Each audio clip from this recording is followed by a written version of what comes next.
Hello, awesome people. I hope you're having a great day today.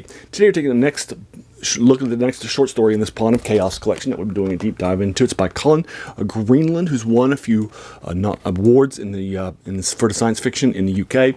It's called Fiery Spirits. It stars Dorian Hawkmoon.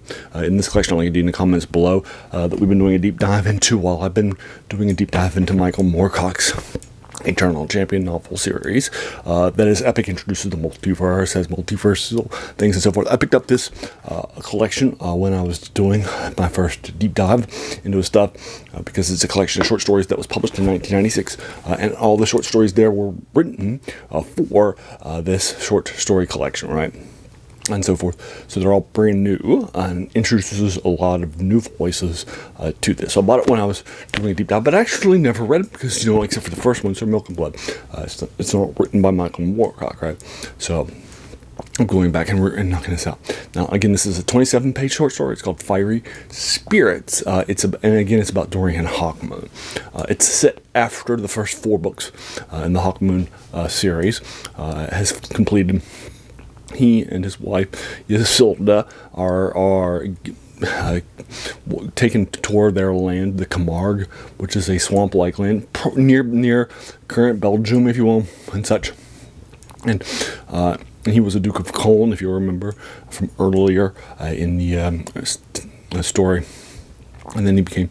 This is his adopted land. He's been married to the Princess Isilda, and the two of them are now the rulers of the Camargue, a small little land and such that was founded by her father. They have a son, newly born, and he looks a lot like their grandfather, Count Brass, Count Brass, who founded this sort of family and put the kingdom and such, and he was this really great guy. His daughter Isilda also has some of his characteristics too. She's a little more warrior than the traditional princess, right? And so forth. So anyway, they're exploring. And then the great giant flamingos have not returned, and they have fled the kingdom. Their steeds that they ride to give them aerial combat and such. These big giant flamingos, right?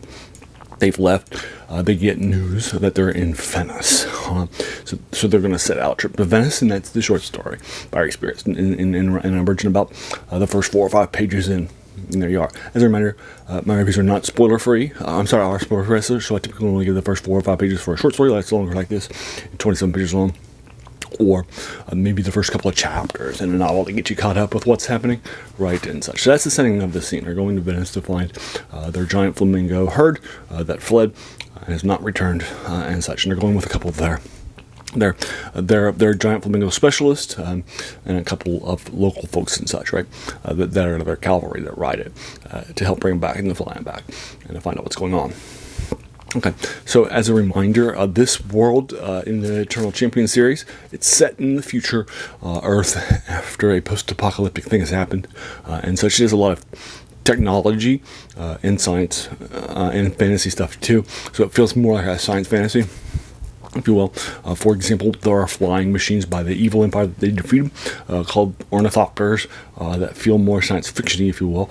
They're disguised and so those sorts of things are in here too. So it feels more of a science fantasy and such forth. Also, that 4-book series is what I start people with if they want to interest in the Eternal Champion. I think it's probably the most introductory. Like, it doesn't really do a deep dive into the Eternal Champion stuff and what that concept is. Unlike Elric's second book, Sealed on the Seas of Fate, for example, or something like that, right? Or the Quorum book and such, right? This definitely feels like it's more just this fun, futuristic, post-apocalyptic thing, right? And such, right? It's set in far, far future Europe and such. So that's basically what's happening. That's the setting. As a reminder, this is the multiversal war between law versus chaos. Michael Moorcock introduced the term concept, the term multiverse.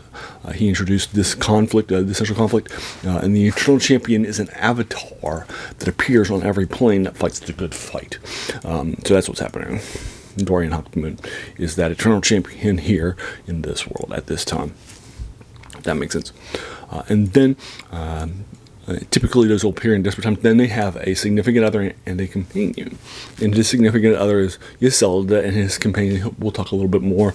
You'll actually find out more about him about 10 pages into it and what ended up happening with him. Right, but I don't want to ruin it for spoilers reasons. So there you are. That's what's happening with and such. So again, that's the story. I liked it. I thought it was fun. It was interesting.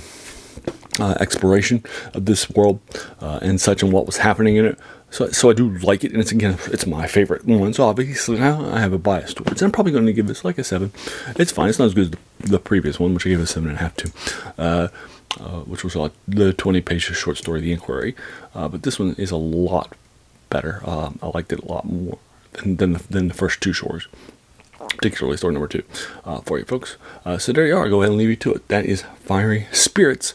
In the story by a guy who's won, again, the UK Science Fiction Award 3 times for his stuff. So there you are. He's an established author, and he's choosing the science fantasy world to write in, rather than, there are some science fiction, by the ways, in this, so forth. So you can discuss hugely influential.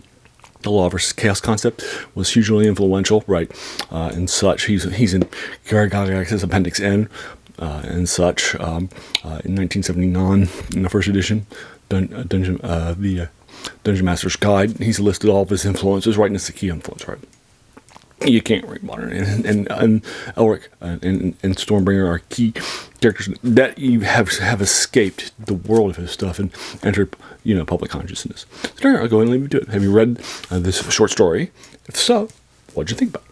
Let's talk about it in the comments below. If you agree or disagree with my 7 out of 10. If you enjoyed this, why not hit that subscribe button? There'll be a lot more of these to follow.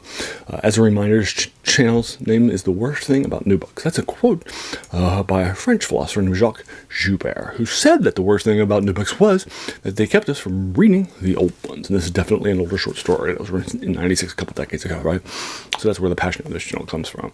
And finally, I just want to thank you so much for taking some time out of your day and investing it in watching my video, because we all have so many things that are happening in our lives. And we're pulled in so many different directions. So the fact that you spent this time with me, that's incredibly humbling, and I appreciate it. So thanks again, and have an amazing day.